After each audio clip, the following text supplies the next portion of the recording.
Je suis Serge Klarsfeld, historien de la Shoah. Je vais vous parler de David Holler. Aucune photo n'existe, seule l'œuvre de David Holler témoigne de ce qui s'est passé dans l'ultime étape qui attendait les Juifs pour être exterminés à Auschwitz-Birkenau.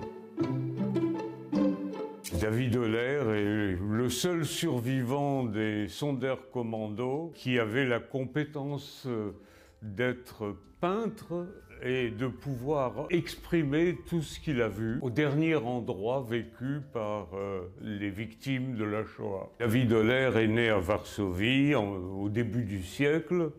Il a étudié à Varsovie, à l'école des Beaux-Arts, à Danzig, à Berlin. C'était un homme normal qui est devenu un homme exceptionnel parce qu'il est allé à Auschwitz, à un endroit qui était un endroit d'où très peu de gens sont sortis, c'est-à-dire un crématoire.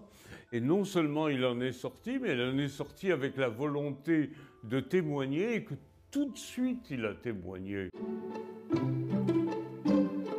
Immédiatement, en 1945, il a fait une cinquantaine de dessins, les dessins des victimes, les dessins des bourreaux, les dessins du cadre. C'était aussi les plans des crématoires. Il est le premier à avoir fait le plan des crématoires parce qu'il avait une mémoire visuelle formidable. Et à partir de là, il a fait des tableaux. Dans des expositions, quand ces tableaux étaient montrés, on les chassait de l'exposition. Les gens ne voulaient pas voir l'horreur. Je me suis battu pour faire connaître cette œuvre. Aujourd'hui, David Holler est reconnu à sa juste valeur, c'est-à-dire la valeur de quelqu'un qui a fait une œuvre exceptionnelle et qui, de peintre normal, est devenu un peintre absolument exceptionnel.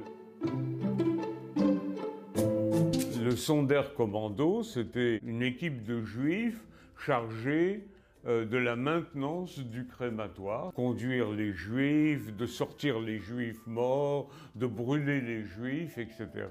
Et au bout de 2 mois, on liquidait le commando pour qu'il ne parle pas. S'il a survécu, c'est parce qu'il était peintre aussi. Les SS étaient sentimentaux. Ils écrivaient beaucoup de lettres. Ils demandaient à David Holler de décorer les lettres avec des petites fleurs, des petits animaux, etc.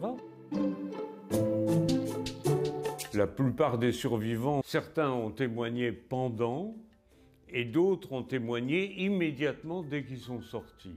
David Holler fait partie de cette catégorie. Ce sont des témoignages irremplaçables. Je suis heureux que le mémorial de la Shoah ait acquis une partie de son œuvre. Aucun peintre n'est entré dans un crématoire et n'en est sorti vivant. Et il voulait témoigner de ce qu'il a vu et pas, comme beaucoup de peintres, faire quelque chose de beau.